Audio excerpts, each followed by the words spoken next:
Teman-teman, udah lebih dari 66 hari gue nggak pakai Instagram, dan di sini gue akan nge-share kenapa kalian harus berpikir untuk puasa Instagram, teman-teman. Gue di sini ngomong kayak temen sama lo ya, jadi ini adalah opini pribadi gue dan ini boleh diikutin dan boleh enggak juga gitu ya. Gue sempet deaktif dan terakhir-terakhir karena ada yang kaitannya dengan pekerjaan, jadi gue harus aktifin lagi.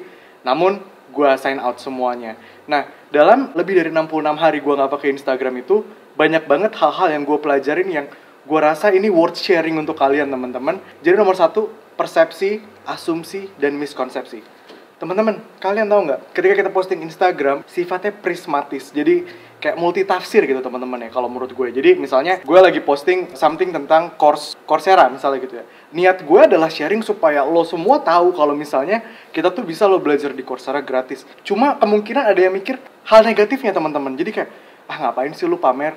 Ngapain lu pamer sertifikat dan lain-lain? Padahal di sini niatnya adalah untuk memberikan informasi. Dan itu hanya satu dari banyak contoh tentang persepsi, asumsi, dan miskonsepsi. Jadi satu postingan membuat persepsi dan kita tidak bisa mengatur persepsi orang gitu. Gue nggak bisa ngatur persepsi lo gitu tentang postingan gue. Apakah lo menilai gue sebagai orang yang suka sharing, atau lo menilai gue sebagai orang yang estetik, atau lo menilai gue sebagai orang yang bacot. Dan itu terserah kalian gitu. Itu benar-benar terserah, balik lagi ke netizen. Yang namanya suatu hal sudah diposting di internet, secara tidak langsung publik sudah bisalah komen tentang apa aja yang dia mau. Jadi gini loh, teman-teman. Yang gue perhatiin selama 66 hari gak pakai Instagram adalah gue tidak membuat persepsi baru, gue tidak membuat asumsi juga, ya, kayak misalnya dengan postingan, karena itu mungkin menurut gue secara otomatis, teman-teman ya. Coba deh, ketika kalian nge-scroll feed Instagram gitu ya, lu mikir gak sih kayak, ini maksudnya apa ya nge-post ini ya? Terus mungkin ada yang lihat juga, ini like-nya berapa ya? Ini yang komen siapa aja ya? Bahkan sampai ada yang liatin, ini yang like siapa aja ya? Dia lagi berantem gak ya sama dia? Ada teman-teman yang kayak gitu. Jadi balik lagi, menurut gue postingan Instagram itu membuat persepsi, asumsi, sampai buruknya bisa ke miskonsepsi, teman-teman. Dan itu yang gue nggak mau. Gue happy banget sih karena kayak teman-teman gue yang memang mereka membutuhkan gue gitu ya, yang pengen cerita, pengen sharing, butuh insight, atau pengen curhat-curhat aja, itu mereka approach gue secara personal. Tapi ada juga yang asumsi kalau itu lagi ada masalah apa, lagi ada masalah sama si siapa, nyebut nama segala macam. Gue bilang enggak, gue emang ngedeaktif Instagram karena kemauan gue sendiri, teman-teman. Dan gue kaget loh, jujur seminggu pertama gue ngerasa kayak, anjir kayaknya nggak bisa dah gue deaktif Instagram, kerjaan gue di sana semua. Tapi setelah 66 hari sekarang, teman-teman, gue malah mikir kayak gue lebih tenang hidup tanpa Instagram, cuy. Walaupun pas gue buka lagi Instagram ya, teman gue udah ada yang nikah, teman gue udah ada yang punya anak, ada juga teman yang udah nggak ada, teman-teman. Jadi itu adalah poin pertama gue, apa yang gue rasain selama tidak pakai Instagram ya, teman-teman. Terus alokasi waktu lebih baik, teman-teman. Jadi gini, kalian bayangin deh, apalagi di pandemic time ini ya, kalian bayangin berapa jam. Coba kalian kalau misalnya di Google Pixel atau di iPhone ada kan kayak digital well-being gitu yang nge-track lo berapa jam pakai Instagram, berapa jam pakai aplikasi yang lain dan lain-lain. Coba lo track lo dalam sehari berapa ngabisin buat Instagram gitu. Lo bisa ngabisin 2 jam, 3 jam, atau yang ekstrim bisa 5 jam. Dan itu menurut gue kayak gila, itu bener-bener waktu lo disedot sama sosial media gitu ya, teman-teman. Yang menurut gue harusnya alokasi waktunya bisa lebih fruitful ya, bisa lebih bermanfaat. Kayak misalnya mungkin ngambil course di Coursera, atau baca Quora, atau bahkan jalan kaki, nongkrong secara offline sama teman-teman. Tapi nggak sekarang ya, karena lagi pandemi. Nanti mungkin habis pandemi bisa. Tapi maksud gue banyak banget hal yang lo bisa lakuin dalam 1 jam atau 2 jam, teman-teman. Menurut gue selama gue nggak buka Instagram, alhamdulillah gue menyelesaikan beberapa course, gue ngisi beberapa acara. Ini bukan gue pamer atau gimana ya, cuman takutnya ada yang mikir kayak gitu.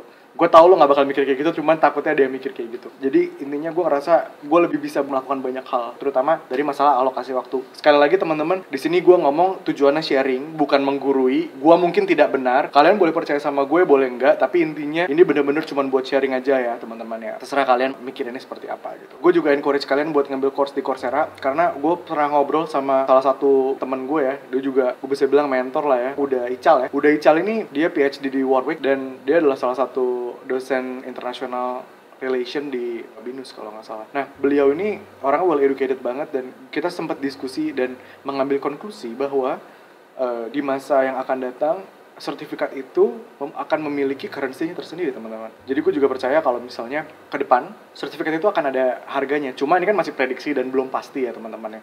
Cuma yang nggak ada salahnya. Namun ketika kita ngambil course, jadi kesalahan banyak orang adalah mereka ngejar sertifikatnya, jadi malah ngerjainnya buru-buru dan lain-lain. Itu salah banget. Yang lo harus dapetin ilmunya, bukan sertifikatnya doang. Sertifikat is a plus, tapi ilmunya itu yang mahal banget teman-teman. Gila loh.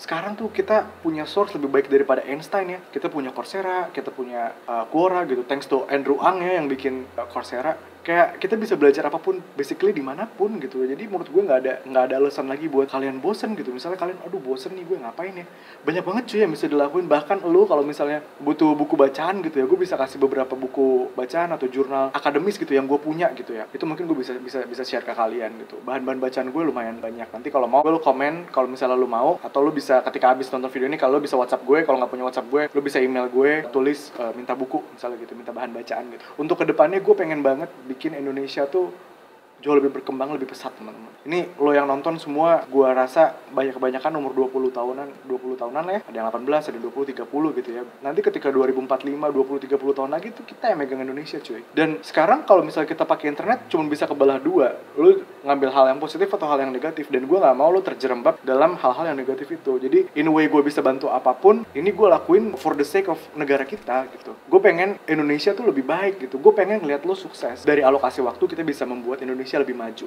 kurang lebih seperti itu. Terus abis itu gue ngerasa lebih peaceful dan fokus ya teman. Karena gini, ketika kita posting Instagram nih, sama seperti sosial media lain sebenarnya, kayak kita mikirin, aduh, ada yang mikirin ada yang enggak ya, gue gak ngejudge, tapi ada yang mikirin kayak, aduh postingannya kayak gimana ya, likes-nya gimana, fotonya gimana, angle-nya gimana, cropping-nya gimana, terus abis itu adjustment-nya gimana, filternya gimana, aduh kok ini gak sama segala macam, yang jadi bikin overthinking teman-teman. Nah problemnya adalah gini, kalian tahu Barack Obama, Steve Jobs, Mark Zuckerberg itu mereka pakai baju yang sama setiap harinya. Kenapa? Karena untuk mengurangi decision making teman-teman.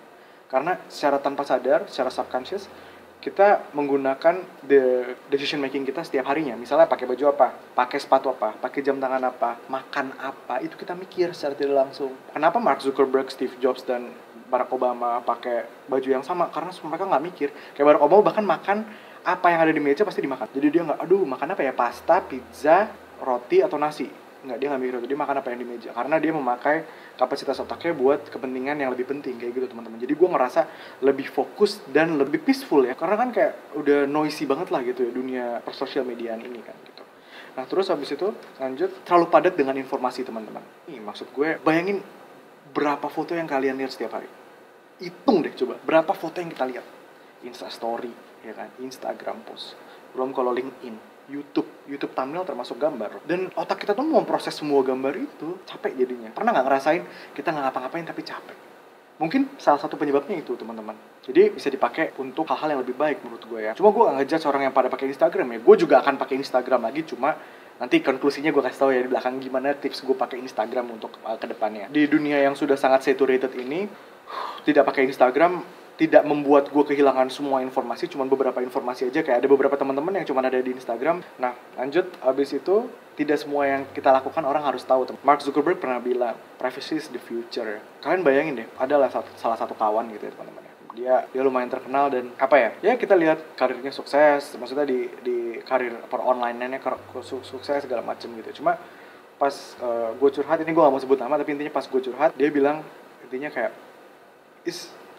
gue udah punya semuanya, gue udah punya bener-bener semuanya, dia udah punya apa yang dia inginkan gitu ya, kendaraan atau apa, fame dan lain-lain dia udah punya. Cuma dia nggak bahagia cuy. Dia bilang kayak apa arti semua ini gitu, malah gue sekarang kehilangan privasi. Gue jalan ke mall diliatin orang minta foto dan lain-lain, dan gue kadang-kadang cuma pengen jadi orang biasa. Temen gue yang terkenal yang ngomong kayak gitu cuy, dan gue juga coba kasih pengertian ya, kayak pakai masker. Dulu kan belum pakai masker ya, kayak pakai masker. Terus habis itu coba jangan tampil terlalu flawless lah gitu. Dan tapi ya emang dia udah flawless sih, jadi gimana. Intinya teman-teman harus mikir bahwa apa yang orang tampilkan di media sosial ya itu ibarat koin teman-teman. Ada dua sisi ketika mereka membuat ini, kayak behind the scene sekarang misalnya, sama ada yang kalian hanya lihat gitu. Nah kalian harus lihat juga nih, ini dibalik orang ini dia bikinnya gimana ya. Untuk generasi muda gitu ya, orang mungkin melihat kayak wow YouTuber kaya, influencer kaya gitu dan lain-lain. Bahkan banyak influencer yang kayak mereka habis buat gaya hidupnya tapi nggak ada materi untuk hidup yang beneran, tapi ada materi buat hidup Instagram. Itu kan menyedihkan banget ya teman-teman. Jangan sampai seperti itu. Dan yang jeleknya adalah takutnya orang-orang yang kurang diberitahu masalah itu, mereka mikir kayak oh ya udah gue jadi selebgram aja nih, gue jadi YouTuber aja nih, padahal mereka nggak tahu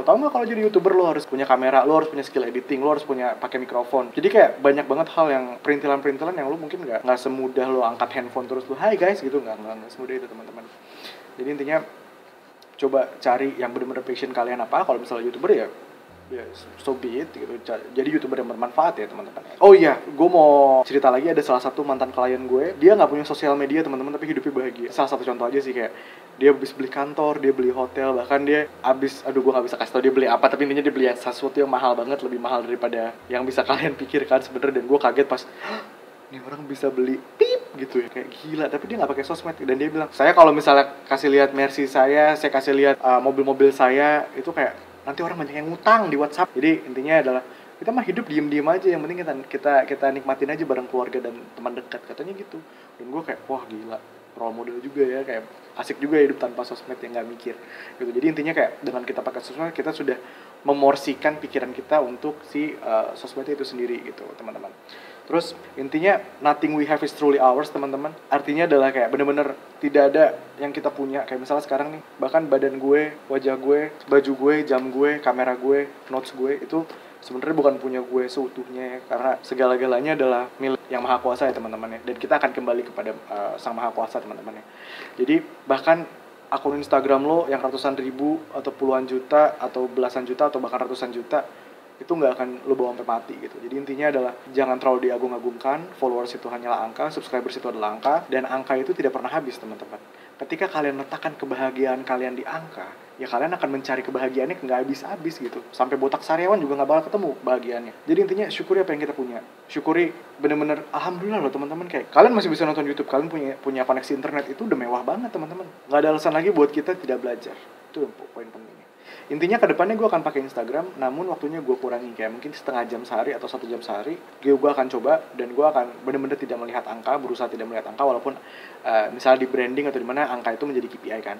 Nah terus habis itu, ini mungkin tidak berlaku untuk teman-teman gue yang influencer juga, karena kita tahu influencer salah satu mata pencariannya juga dari endorse, dan buat endorse kita harus maintain postingannya juga gitu. Ini sekali lagi teman-teman, ini hanya opini pribadi gue, bisa bener bisa salah, terserah kalian mengimplementasikannya seperti apa. Dan semoga videonya bermanfaat. Sampai ketemu di video selanjutnya.